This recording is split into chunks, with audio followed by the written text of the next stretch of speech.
They say silence has its own sound, but I disagree. Silence, when it carries betrayal, sounds like 1,000 ice needles shattering inside the chest. I was holding on to Giancarlo's hand, feeling the warmth of his palm against mine. A warmth that had always been my safe harbor amidst life's storms. We were there to renew our vows, to tell each other that 52 years had brought us a peace that youth cannot comprehend. It was chilly in Vale, that crisp cold that invites you to stay closer, to share a blanket and a glass of Cabernet. Giancarlo was smiling with that look of a fulfilled man that had always charmed me. He is a respected cardiologist, a man who spent his life caring for others.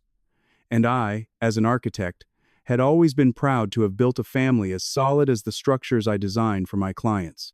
To me, our life was a flawless project, a finished work of perfection and good taste. The hotel lobby was stunning, richly decorated with dark wood and warm lighting that offered immediate comfort. The scent of burning pine in the fireplace mingled with the fragrance of fresh flowers scattered everywhere. I felt happy, truly happy, as if this weekend was the start of an even more beautiful chapter in our story. We both deserved this respite, far from the chaos of Los Angeles and the rush of our offices and clinics, but the reception area of this boutique mountain resort, with its soft music playing in the background, became the stage for a nightmare I never imagined living. The young woman at the front desk, very friendly with a practiced smile, looked at Giancarlo with a familiarity that gave me a strange chill. She didn't even need to check the documents for long. Before I could even open my purse, she uttered the sentence that changed the course of my existence. "The usual room, doctor. The one with the valley view that you favor." I felt the ground vanish beneath me, as if the polished marble of that hotel had turned into quicksand.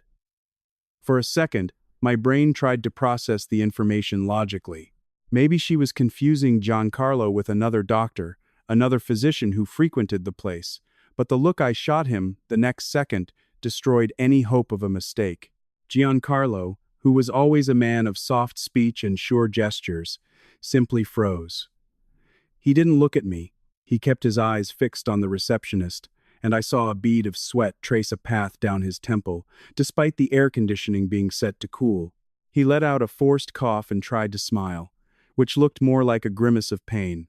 He said, in a voice I barely recognized, that the girl must be mistaken, that we had never been there together. The receptionist, sensing the heavy atmosphere that settled in a split second, flushed bright red. She stammered an apology, glanced at her computer monitor, and tried to fix it, saying the system must have glitched, that the names were similar, but the damage was done. That phrase kept echoing in my head, hammering like a jackhammer. Asterisk, the usual room asterisk. I remained silent, but my heart was racing at 1,000 beats per minute. I am not a woman given to making scenes. 30 years of marriage and a successful career had taught me to maintain composure, even when everything inside is crumbling. Giancarlo grabbed the keys, nodded a quick thanks, and took our carry-on bag. He tried to act as if nothing had happened. He started talking about how good the hotel restaurant must be, but I couldn't hear a single word. I could only observe his movements. We walked toward the elevator. Giancarlo went first, and I noticed something that tied my stomach in knots. He didn't look at any directional signs. He didn't search for room numbers or the arrows indicating the social elevators. He simply followed the corridor to the right, pressed the button, and waited, with the natural ease of someone who makes that trip every day. I trailed right behind him, feeling an enormous weight on my shoulders. Every step he took was a silent confirmation that this was not his first time in this place. When we entered the elevator, the space seemed to shrink. The mirror reflected two strangers. He avoided my gaze, pretending to be deeply interested in the digital panel showing the rising floors. I looked at his hands and remembered how many times those hands had brought me comfort. Now, all I could think about was who else those hands had touched in this very hotel. The elevator stopped at the 4th floor. Sibalingar, that was our room number, or rather, asterisk his times room number. As we stepped out, once again, he didn't hesitate. He turned left, walked to the end of the hall, and stopped right in front of door 402. He didn't even need to check the card the desk clerk had given him. He simply held the card to the sensor. The green light blinked, and the door swung open. The room was magnificent, exactly as the receptionist described. A huge balcony, with a stunning view of the pine-covered valley and a thin mist beginning to rise. But to me, that room was a horror scene. Giancarlo put the bag on the stand and opened the window. He sighed deeply and said the mountain air was refreshing. I remained standing near the door with my purse still on my shoulder. I looked at the details.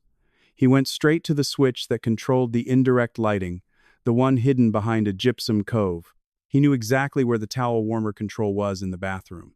He even knew which drawer in the minibar held the still water bottles he preferred. I sat down on the edge of the bed. The mattress was soft, but it felt like I was sitting on hot coals. Giancarlo came over, tried to place his hand on my shoulder, and said I was too quiet, that it must be the fatigue from the drive from LA. I removed his hand from my shoulder with a delicacy that hurt more than a slap. I looked him in the eye and asked, with the calmest voice I could muster, "Giancarlo, how many times have you stayed in this room?" He tried to deny it again, saying the clerk was new, that it must have been her first day. He said the hotel was very popular with cardiologists and maybe another colleague with the same last name frequented the place.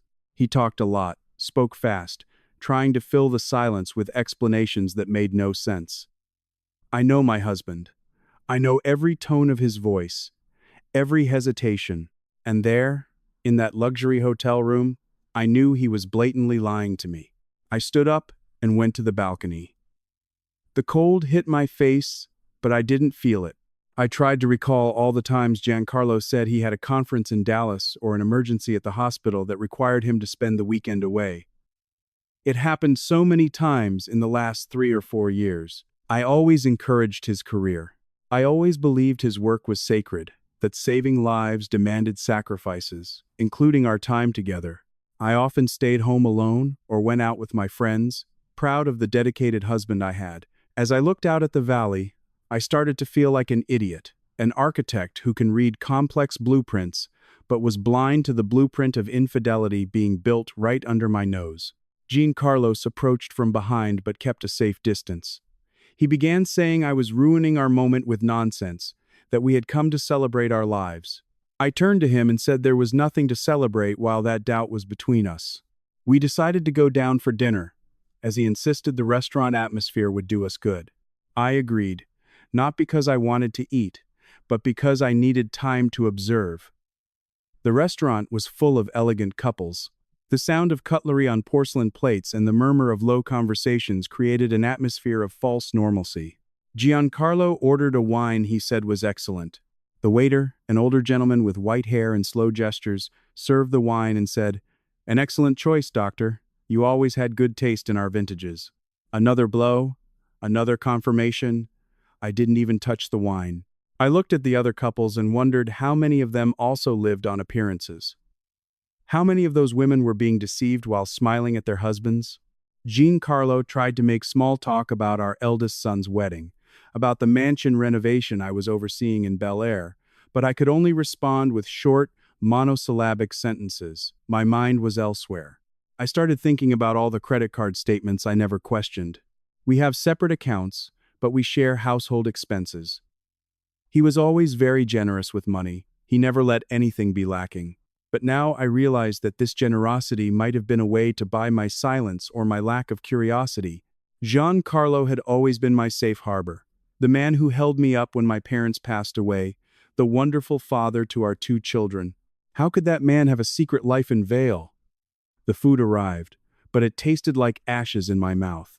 I looked at Giancarlo and saw a stranger, a man I thought I knew completely, but who now revealed himself to be a great mystery. The worst part was the doubt. Who was the other person? Was it a younger woman, perhaps a nurse from the hospital, or maybe someone from our social circle, whom I never suspected? My mind raced at high speed, creating scenarios and faces for an imaginary mistress. We finished dinner in an awkward silence. We returned to the room, and Giancarlo said he was going to take a shower to relax. I stayed in bed, staring at the ceiling. I couldn't cry. The pain was so deep that the tears seemed to dry up before they even reached my eyes. When he got out of the bathroom, he lay down and was asleep within minutes. I envied his ability to sleep with that weight on his conscience. Or perhaps he felt no weight at all. Maybe for him, all this was normal, a years-long routine he had learned to manage. I stayed awake all night. The digital clock on the nightstand marked every passing minute: 2:15 a.m., 3:40, 4:57. I heard Giancarlo's heavy breathing beside me and felt a mixture of anger and sadness. I thought about our children, our home, the life we built with so much effort. Everything seemed like a lie, a grand theater where I was the only one who didn't know the script. Near 6 a.m., as daylight began to filter through the curtains, I made a decision. I wasn't going to spend the weekend suffering in silence. I was going to find out what was going on. I would investigate his every move, every call, every cent spent. I am an architect. I know how to find structural flaws, and I was going to find the flaw destroying my marriage. I was going to unearth the truth, no matter how much. Telling you all this now makes me feel a weight lifting from my back, as if I'm finally releasing this knot in my throat. If you're enjoying following my story and want to know how I got the first clues, take this moment to like the video. It's very important for me to know I'm not talking alone and that you are here with me. Subscribe to the channel as well so you don't miss any part of this story. And tell me something in the comments. What city are you listening to my confession from? I really want to know where my voice is reaching. I got out of bed without making a sound. Giancarlo was still sleeping soundly. I went to the balcony and watched the sun rise behind the mountains. It was a beautiful image, but I couldn't feel the beauty. I only felt the determination of someone who refuses to be deceived any longer. I looked at his suitcase, which was slightly ajar on the stand, and saw a small pharmacy envelope tucked into one of the side pockets. It was a tiny detail, something that would pass unnoticed by anyone, but not by me. That envelope would be my starting point. I didn't know it yet, but what was written on that paper and what I would find inside that suitcase the next hour would lead me down a path I never imagined. I thought I was dealing with a common affair, with a young mistress and a midlife cliché, but the truth was much deeper and more terrifying than I could have supposed. There, in the cold dawn, I felt that my life would never be the same. What I discovered in that envelope was just the first piece of a puzzle involving secrets from many years ago. The day broke with that pale winter light entering through the gaps in the curtain, but for me, there was no clarity. Giancarlo got up early, acting with a naturalness that made me nauseous. He gave me a chaste kiss on the forehead, said I needed more rest, and that he had a quick commitment. According to him, a director at a local clinic, an old college friend, had invited him for a technical coffee to discuss new technologies in cardiology. In the past, I would have believed him without question. I might have even told him to make good connections, to network well, but that morning every word that came out of his mouth sounded like a sharp noise, something false and rehearsed. I pretended to still be asleep. I waited until I heard the bedroom door close and the sound of his footsteps receding down the hallway. When I was sure he was already in the elevator, I sat up on the bed with my heart pounding. I am not a woman who invades others' privacy. In 30 years of marriage, I had never looked at Giancarlo's cell phone. I never opened a letter addressed to him. I never rummaged through his pockets. We had an implicit pact of trust, which for me was the foundation of everything we built. But that foundation had been imploded by the receptionist the previous afternoon. I went straight to his suitcase. My fingers were shaking so much that I had trouble opening the side zipper. There was the small pharmacy envelope I had seen at dawn. When I pulled out the paper, I felt a chill. It wasn't a common receipt for aspirin or vitamins. It was a proof of sale for high-cost medication, drugs used for heavy neurological treatments and motor rehabilitation. The total amount on the bill was $2,485. And the strangest part wasn't in Giancarlo's name. It was in the name of a woman named Luciana. That name, Luciana, hit me like a punch. I didn't know any Luciana in his circle of friends, nor among his hospital colleagues. I started rifling through the rest of the suitcase, tossing his linen shirts aside, not caring if they wrinkled. At the bottom of the suitcase, hidden inside a medical book he always carried, I found a small leather folder. Inside it were printed bank statements for an account I didn't know existed. You know, folks, it's a horrible feeling to discover you're living a lie. I looked at those papers and saw monthly transfers made strictly on the 5th of every month. The amount was always the same, $15,000, $15,000, leaving our family assets for an account in this Luciana's name. I quickly did the math in my head and realized that in 1 year, Giancarlo had given this woman almost $200,000, and this had been happening for at least 5 years, according to the statements there. I sat on the floor of the room, surrounded by his clothes and those papers that looked like evidence in a crime. I wondered who this woman was. Was she a mistress he had kept secret for so long? Was it a second family he had built that required constant medical care? Giancarlo had always been a man of great ethics, very proper. How could he look me in the eye every day, sit at the table with me and our children, Guilherme and Beatrice, and hide something this big? I started recalling dates. Giancarlo always traveled for conferences or lectures upstate. He said those events were exhausting, that he came back worn out. I always welcomed him back with a special dinner, a massage, affection. Now I wondered if instead of lectures, he was here in this same hotel living a life I didn't know. The pain of betrayal is bad, but the pain of being made a fool of is much worse. I felt like an idiot, an architect who designed houses for others, but didn't see the cracks in her own structure. I desperately needed to know where he was at that exact moment. I picked up my cell phone and, for the first time in my life, used a tracking app we had installed for security when Guilherme suffered an attempted robbery years ago. Giancarlo always said it was good for us to be connected. His icon on the map was not at any clinic or hospital. He was stopped on a dead-end street, about 10 minutes away, in a more secluded area of Vale, where some more private luxury chalets were located. I didn't hesitate. I got up, threw his things back into the suitcase carelessly, washed my face with cold water to hide my swollen eyes, and grabbed the keys to our car. I drove through the streets of Vale, watching tourists strolling, drinking hot chocolate, taking pictures, and I felt like I was in a suspense movie. The GPS led me away from the hustle and bustle, up a slope lined with hydrangeas withered by the winter. As I drove, my mind drifted back 25 years. I tried to remember if there was anything, any detail I might have missed. I remembered a difficult time we had right after Beatrice was born.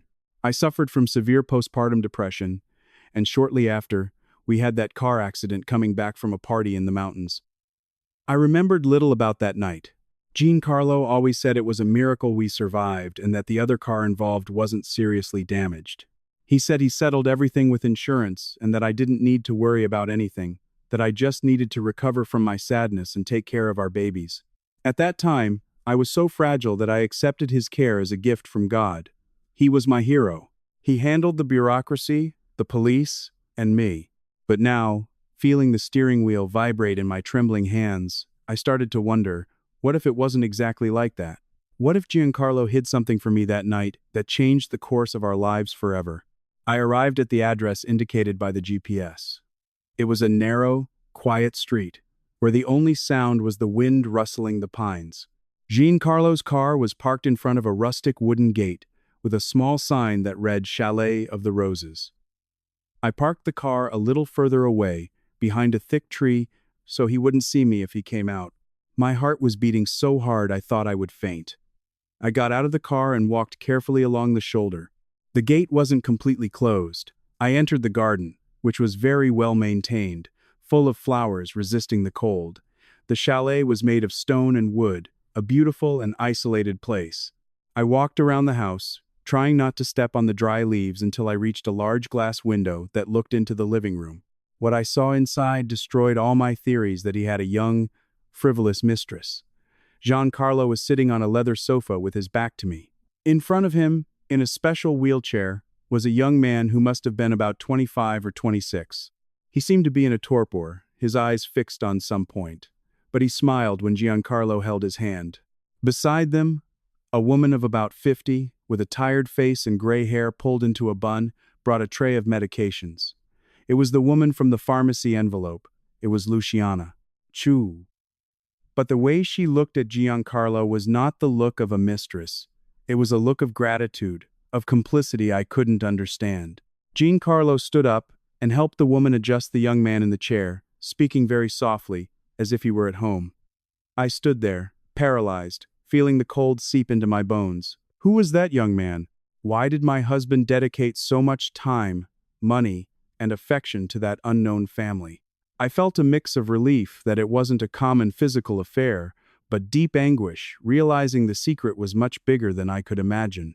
Giancarlo was living a parallel life as a caregiver, a provider, a protector of people I had never met. I backed away from the window, afraid of being discovered. I returned to the car and sat in the driver's seat, trying to breathe. I needed to confront him, but not there. I needed answers that went beyond what my eyes had just seen. I started connecting the dots with the accident 25 years ago. The young man's age fit, Giancarlo's dedication fit. But why hide this from me for so long? Why let me believe our life was perfect while he carried this burden alone? I drove back to the hotel in a trance-like state. I parked the car and went up to our room. I needed to act naturally until Giancarlo returned. I needed him to confess on his own. But how do you ask the man you love to confess that he lied to you for half your married life? I tidied his suitcase exactly as it was before. I hid the papers and lay down on the bed, closing my eyes and pretending to be asleep. I felt time stop. Every minute seemed like an hour. I heard the sounds of the hotel, people laughing in the hallways, and I could only think of that young man in the wheelchair and Giancarlo's look toward him. A look of a father, or a look of guilt? I felt like I was about to open Pandora's box, which could no longer be closed. I knew that when Giancarlo walked through that door and said, "Good afternoon," our marriage, as I knew it, would be over forever. He arrived around 2 p.m., entered the room with a slight smile, saying the coffee with his colleague had been very productive and that he had great news about a new piece of equipment for the hospital. He acted so well that for a second I doubted what I had seen with my own eyes. He came over to me, kissed me, and asked if I wanted to have lunch. I looked at him intently and said I wasn't hungry for food, but I was desperately hungry for the truth. Giancarlo's expression immediately changed. He realized the game was over. He sat in the armchair on the balcony, the one with the valley view, and sighed deeply. The silence that followed was the heaviest of my entire life. I didn't need to say Luciana's name or mention the young man. He simply lowered his head and said in an almost inaudible voice, "I thought I could protect you from this forever, Leslie." In that moment, I knew that the story I thought I knew about my past was just a fiction created by him. I stood up and went to the balcony. Facing him, I wanted to see every reaction, every movement of his eyes. I asked who that young man in the Chalet of the Roses was. Giancarlo looked at me with a sadness I had never seen in anyone. He said the young man's name was Matthew, and then he delivered the sentence that made my world completely collapse. "Matthew is the reason I have spent the last 25 years trying to be a better man, because it was on a winter night just like this that we took his future." I felt my legs weaken. I held onto the balcony railing so I wouldn't fall. The accident. I knew everything came back to that night. Giancarlo began to tell details he had omitted for decades. He said that, on that dark road, the one driving was not him. I felt a cold sweat run down my spine. I had always believed he was behind the wheel because that's what he told me at the hospital when I woke up from the shock, but the naked, raw truth was about to be revealed, and I didn't know if I had the strength to bear what was coming next. What I discovered that afternoon between four walls in that luxury hotel was something that no lie, however well-intentioned, could justify. I realized that my innocence had a price, and that price was being paid by the life of another person in a hidden chalet in the mountains. Giancarlo was not just my husband. He was the guardian of a secret that made me, without my knowledge, an accomplice to a tragedy I had spent my whole life trying to forget. Something very grave was still to come in that conversation. Giancarlo looked at me, and his voice was hoarse, as if the words had been trapped in his throat for decades. He didn't try to come closer, remaining hunched in that expensive armchair as the Vale sun began to set, painting the room a sad orange. I remained standing, feeling a cold that came from within, a cold that no heater or wool coat could dissipate. He began to talk about that night 25 years ago, and every sentence was like a sledgehammer to the structure of my memory. We were coming from a party in the mountains. It was a colleague's birthday at the hospital. I remembered being happy, having danced and drunk some wine. I remembered the dark road, the fog covering the asphalt like a white sheet. But in my mind, the image I had held onto for all this time was of Giancarlo holding the wheel firmly while I dozed in the passenger seat. He told me the next day at the hospital that a young man on a bicycle had suddenly crossed in front of the car, and that he, Giancarlo, hadn't been able to brake in time. But there on the hotel balcony, he told me the truth he fabricated to protect me. He said that, in reality, I was the one who wanted to drive that night. I was agitated, happy, and said I needed wind in my face to shake off the sleepiness. He, wanting to please me, switched places with me. A few miles later, on a sharp curve, my reflexes failed. I didn't see the young man. I only felt the dull impact and the sound of metal hitting something that wasn't metal. Giancarlo said I went into a catatonic shock instantly. I let go of the wheel, my eyes wide, and stopped responding to any stimulus. He recounted that, in a matter of seconds, he realized my life would end there if the police arrived and saw me behind the wheel. I was a newly graduated architect. We had 2 babies at home, a whole life ahead of us. He, with that cold surgeon's mind, made the most difficult decision of his life. He pulled me into the passenger seat, took the driver's position, and waited for help to arrive, telling everyone he was at fault. He took on the lawsuit, paid the settlements, and most seriously of all, he used his medical contacts to ensure I received heavy sedation at the hospital, which erased that part of my immediate memory. I heard that and felt an unbearable nausea.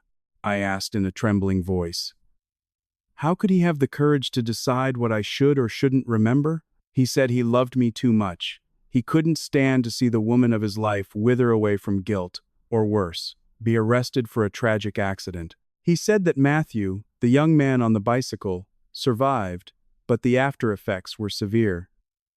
Luciana worked as a seamstress and couldn't afford the treatments that could give her son the minimum dignity. So, Giancarlo made a silent agreement with Luciana. He promised he would take care of everything. He would pay for the best rehabilitation, buy the most expensive medication, ensure they lived in a comfortable place, and that they would never lack anything on their table. In return, she would never contact our family and never tell anyone the truth, not even me. He turned our life into a project of hidden reparation. Every trip he took for work, every fictitious conference, was actually a visit to monitor Matthew's health and deliver the money that maintained that purchased silence. I sat on the bed, feeling the weight of 25 years of lies. I looked at Giancarlo and couldn't feel gratitude. What I felt was a dull rage, a sense of having been robbed. He treated me like a child incapable of dealing with the consequences of my own actions. He deprived me of the right to ask for forgiveness, to look into Luciana's and Matthew's eyes, and try in some way to fix what I had broken. He gave me a perfect life, but it was an artificial perfection built upon the suffering of another family he hid in the shadows. I asked if Luciana knew that I was the one driving that night. Giancarlo shook his head no. He said that, to her and the whole world, he was the culprit. She saw him as a noble man who, despite causing the accident, never abandoned the victim. Giancarlo was a hero to her, while to me, he was the perfect husband. In the end, he was the only one carrying the weight of the truth, and he was proud of it. He thought his sacrifice was the ultimate proof of love for me, but I couldn't see it that way. I thought of Matthew, that young man I saw through the window with eyes lost in nothingness. He was the same age as my sons. He could have been an architect, a doctor, an engineer, but he was a prisoner in a wheelchair because of a mistake of mine that I didn't even have a chance to mourn. Luciana, that woman with the tired face, had spent the last 2 decades caring for an invalid son while I traveled to Europe, decorated mansions, and lived in a bubble of privilege. I told Giancarlo that I needed to go back to the Chalet of the Roses. I needed to speak with Luciana. He panicked. He jumped her up, tried to hold my hands, and begged me not to do it. He said the agreement was solid, that they were fine, that stirring things up now would destroy everyone's peace. He said Matthew wouldn't understand anything and that Luciana would be confused, but I didn't listen. I grabbed the car keys again and left the room. leaving him talking to himself. The drive to the chalet seemed to last an eternity. I was no longer angry at the supposed mistress. I was angry at my own ignorance. How could I have been so blind? How did I never suspect that the money from our joint account, which sometimes showed inexplicable dips, was being used to support a parallel life? I trusted Giancarlo so much that I became an accomplice to my own blindness. When I parked in front of the wooden gate, the sun had already completely set. The lights in the chalet were on, creating a peaceful atmosphere that gave me chills. I walked to the door and knocked. Luciana opened it. She looked at me with surprise, but without hostility. She didn't recognize me immediately. After all, she had only seen him all these years. I introduced myself as Dr. Giancarlo's wife, and I saw her face light up with a gentle smile. She invited me in, saying the doctor was an angel in their lives and that it was an honor to meet the wife of such a good man. Walking into that room was the hardest thing I've ever done. The smell of disinfectant mixed with lavender reminded me of hospitals. Matthew was there in a corner watching a low-volume TV program. Luciana offered me coffee, but I refused. I sat on the sofa, the same one Giancarlo was on hours earlier, and looked at the woman. I wanted to tell everything. I wanted to scream that the culprit was me, that the man she called an angel was a liar, that he was just cleaning his own conscience and protecting mine. But the words wouldn't come out. I looked at the fragility of that house, at the dedication of that mother, and realized that the truth there could be an even greater cruelty.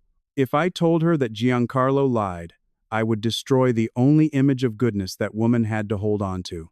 I would destroy her hero. Luciana began to talk about how Matthew loved the doctor's visits, how Giancarlo always brought new books and music. She said that thanks to my husband, her son had the best care money could buy, and that she prayed for us every night. Every word from her was a stab in my chest. I felt minuscule. I, with all my culture, my social standing, and my elegant house, didn't measure up to that woman in terms of dignity. I asked about the accident, trying to see if she held any resentment. She sighed and said that in the beginning, it was very hard, that she felt a lot of anger towards the driver, but that forgiveness came with time and Giancarlo's constant presence. She said hatred sickens the soul, and she preferred to focus on her love for her son. Giancarlo arrived right after. He walked into the chalet with a pale face, fearing I might have said something. He saw us sitting there on the sofa, and there was a moment of absolute silence. Luciana, not sensing the tension, said I was a lovely woman and that she understood why he spoke of me with such affection. Giancarlo looked at me with a silent plea for help in his eyes. He was terrified that I might destroy the house of cards he had spent 25 years building. I looked at him, then at Luciana, and finally at Matthew. In that instant, I understood that Giancarlo hadn't done all this just for me. He did it for himself, too. He needed to be the savior so he wouldn't have to face the fact that he allowed a young man's life to be destroyed while switching places in the car. The secret was his prison, but it was also his trophy as the perfect husband. I realized our relationship had never been one of equals. He was always in control, deciding what I could feel and what I needed to know. We left the chalet sometime later. The drive back to the hotel was in complete silence. I couldn't even look at his face. Giancarlo tried to start an explanation. He said that now that I knew we could take care of Luciana and Matthew together, that it would be a relief for him not to hide the accounts and trips anymore. But all I could think about was that the man I slept with for 3 decades was a stranger who psychologically manipulated me, using love as an excuse. We arrived at the hotel room, and I started packing my bags. Giancarlo became desperate. He asked where I was going, if I was going to leave him after everything he had done for me. I replied that he had done nothing for me. He did it times despite times me. He took away my humanity to own up to my mistake. I said I needed distance to understand who I truly was. Outside the glass dome he had built, I felt that every trip, every piece of jewelry, every moment of happiness in our family had been stained by the blood and silence of that road 25 years ago. He knelt before me, crying, saying that if the truth came out now, his career would end, our children would be ashamed of us, and our family would be destroyed by the newspapers. He appealed to my side as a mother, a professional, a respected woman in A. Society. He said the scandal would be too big for any of us to bear. And that's when I perceived the last layer of that lie. His protection was never just about my sanity. It was about his image. It was about the perfection he needed to display to the world. I stopped packing my bag and looked out the window. The moon was high in the veil sky, illuminating the mountains in a way that seemed almost celestial. But I could only see the shadows. I knew the decision I made that night would determine the rest of my days. I had two options: continue living the comfortable lie, being the elegant wife of the hero doctor and carrying the secret like dead weight, or blow everything up, tell the truth to my children and the justice system, and face the consequences of an act I didn't even remember committing. Giancarlo remained there on the floor, waiting for an answer, confirmation that I would stay by his side as the good wife I always was. I looked at the wedding band on my finger, that sapphire symbolizing our anniversary and our fidelity. That piece of jewelry seemed to weigh tons. I felt at a crossroads, where any path chosen would lead to an irreparable loss. The air in the room felt like it was running out, and Giancarlo's silence was like a choked scream echoing off the wooden walls. I still had a final revelation to make to him, something he didn't even know about that night. I looked at Giancarlo, and for an instant, the silence in that hotel room was so absolute that I could hear the sound of my own wristwatch, marking every passing second. He remained there, kneeling on the luxurious carpet, with red eyes and an expression of someone who had given his entire life to sustain a sandcastle that was now being washed away by the tide. He thought the biggest revelation of that night had already happened. He believed, deep down, that the weight of his guilt was the only burden being carried in that room. But what I had to tell him was the final piece. The master beam missing to collapse everything we thought we were as a couple and as human beings. I moved away from him and went to the suitcase I had stopped packing. My movements were slow, almost calculated. I picked up a small navy blue velvet jewelry case that he always took with me on all my trips, an object he himself gave me when we celebrated 10 years of marriage. Inside it, hidden beneath the satin lining, was a newspaper clipping, yellowed by time, folded into 4 parts with almost obsessive care. I handed that paper to him without saying a single word. Giancarlo opened the clipping with hands so shaky the paper made a dry sound in the cold air of the room. It was a small news item in the corner of a page, dated exactly 3 months after the accident in the mountains. The article spoke of a recovery that doctors called miraculous for a young man who had been hit by a car, and it cited that the driver, a very generous doctor from the capital, was covering absolutely all hospital and rehabilitation costs. He looked at me in complete confusion, his brow furrowed. I took a deep breath, felt the cold veil air fill my lungs, and said with the firmest voice I could find within me, "Giancarlo, I found this clipping in your document drawer 6 months after the accident." At that time, my memory was still very cloudy, full of gaps because of the heavy sedation you and your colleagues gave me at the hospital. But when I read that paper for the first time, something clicked inside me. It was like a light turning on in a dark room. I didn't recover all my memory at once, but I recovered the feeling. I recovered the physical sensation of the steering wheel in my hands. I recovered the smell of wet asphalt, the gleam of headlights in the fog, and most importantly, the dull sound of the impact. Giancarlo's eyes widened, entering a state of shock I had never seen in him, not even during the worst crises we faced. I kept talking, pouring out everything I had kept hidden for over 2 decades. I remember everything, Giancarlo, every detail of that winter night. I remember insisting on switching places with you because I was agitated and wanted to drive. I remember the blur of the bicycle coming out of nowhere on the curve. I spent 25 years knowing, deep in my soul, that I was the only one to blame. But that same day I read the newspaper, I also saw the way you looked at me. You looked at me as if I were a porcelain doll whose pieces you had just glued back together. You felt an almost sacred pleasure in being my savior, in carrying my sin on your shoulders. And I was so terrified, so full of a sick gratitude, and to be honest now, so cowardly that I accepted the role you designed for me. I confessed to him that our marriage, which everyone in Los Angeles called perfect, was built not only on his lie but also on my complicit silence. I let him carry that piano alone because it was much easier for me to live in the shadow of that protection than to face a courtroom, a lawsuit, and, most importantly, the contemptuous look of our society. We were both partners in a horror show. He pretended to be the self-sacrificing hero, and I pretended to be the protected and fragile wife, while Luciana and Matthew lived the harsh, raw reality of a life interrupted by my mistake.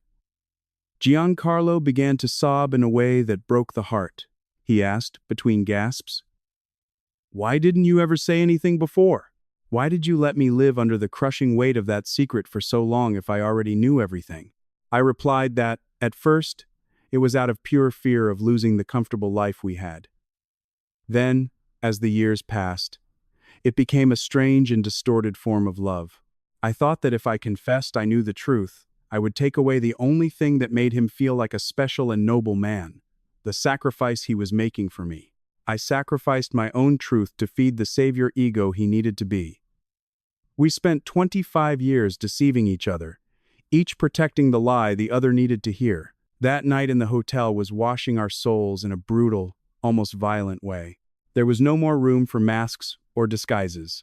I told him that our 30th anniversary celebration, our sapphire anniversary, which we came to celebrate in such luxury, was, in fact, the definitive burial of that illusion. I couldn't go back to our routine in Los Angeles and pretend nothing had happened. I couldn't imagine myself sitting at the dinner table with Guilherme and Beatrice, our children, looking at them and knowing that their mother was a woman who accepted that their father lied to the justice system and the world just to spare her from a mistake she herself committed. I made a decision right there in front of him, as the city lights twinkled. I said we would go back to the Chalet of the Roses the next morning, very early, but this time it wouldn't be for him to deliver an envelope of money or make a routine medical visit.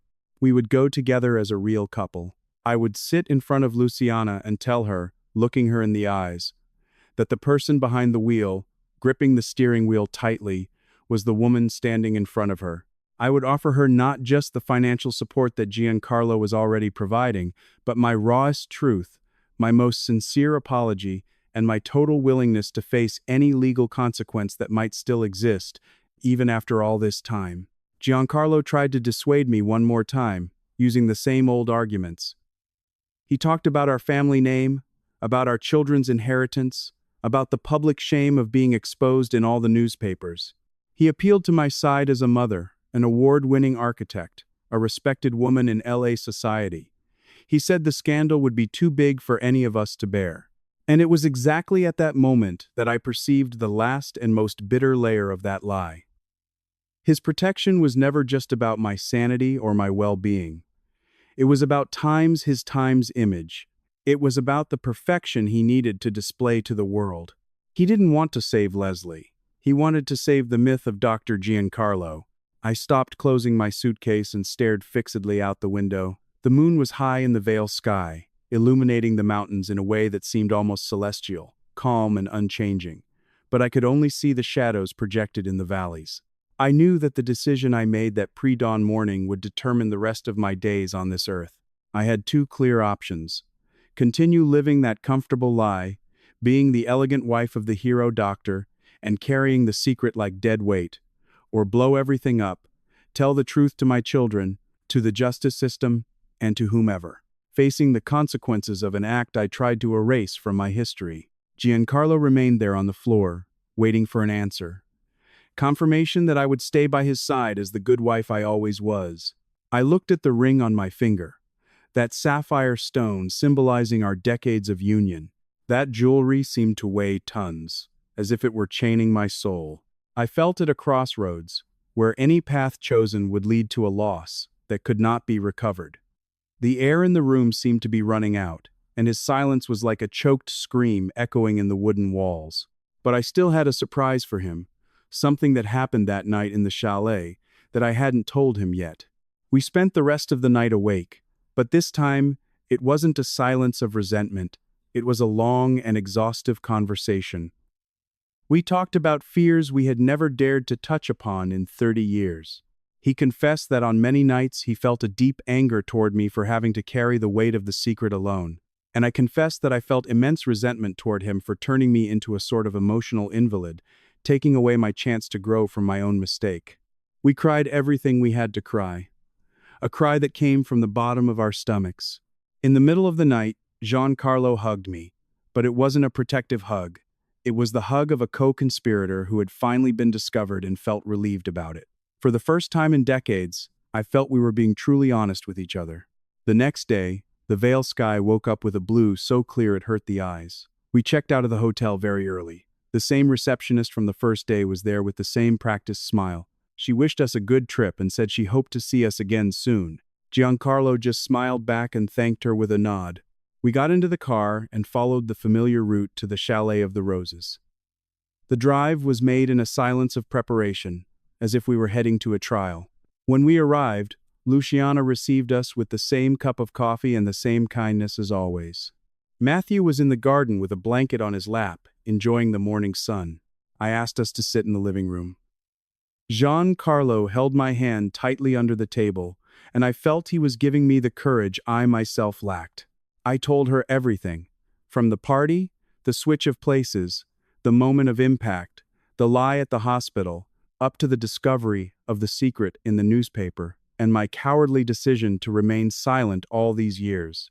Luciana listened to every word without interrupting even once. Her hands, marked by time and the effort of caring for her son alone, remained still in her lap. When I finished speaking, there was a silence that seemed to last an eternity. I expected her to scream, to throw me out, to hate me, but she simply got up, went to the window, looked at her son outside, and turned to me with eyes full of crystalline water. She said, "Mrs. Leslie, I always knew that doctor."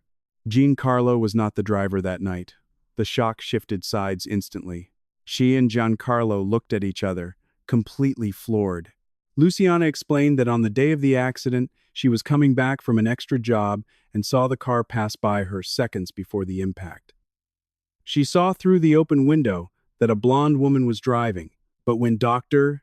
Giancarlo sought her out at the hospital days later and took full responsibility, offering everything she needed to save her son's life, she decided to accept the lie. She said that for a desperate mother, it didn't matter who was driving. What mattered was who was willing to ensure Matthew kept living and well cared for. She confessed that she kept this secret to protect the agreement that guaranteed her son's survival. She was terrified that if she said she knew the truth, Giancarlo would stop helping.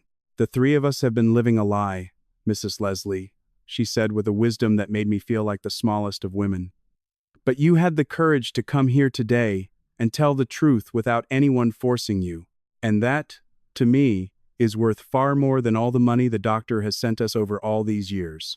We left that chalet with a feeling of lightness I had never experienced in my entire adult life. The truth had been told in all directions. There was nothing left hidden under the Persian rug of our living room. Giancarlo and I decided not to separate, but our marriage needed to be rebuilt from absolute zero, without secrets, without excessive protection, and with total transparency about who we are, about our finances, and about our past. We returned to Los Angeles, feeling that the city air, even polluted, was easier to breathe than the pure air of Vale, loaded with lies. Life didn't become perfect overnight. We still had to have very difficult conversations with our children, explaining the whole situation to them, and deal with the silent judgment that followed. We still have to deal with our conscience every day when we visit Matthew, who continues to be cared for by us, but now with our real presence and without masks. I learned in the hardest way possible that true love isn't about sparing the other from pain, but about having the courage to face reality hand in hand, without the lies that end up becoming a luxury prison. At 52, I finally stopped being just the perfect wife of the renowned Dr. Giancarlo or the successful architect featured in magazines. I became Leslie, a real woman, with deep flaws and exposed scars, but with a clean soul, ready to live the rest of my days with the truth, no matter how hard it is to bear. Life is too short to be mere characters in a project that wasn't designed by ourselves. You know, telling this whole story makes me feel like I am truly honoring this new phase of mine, this new walk with my feet firmly on the ground.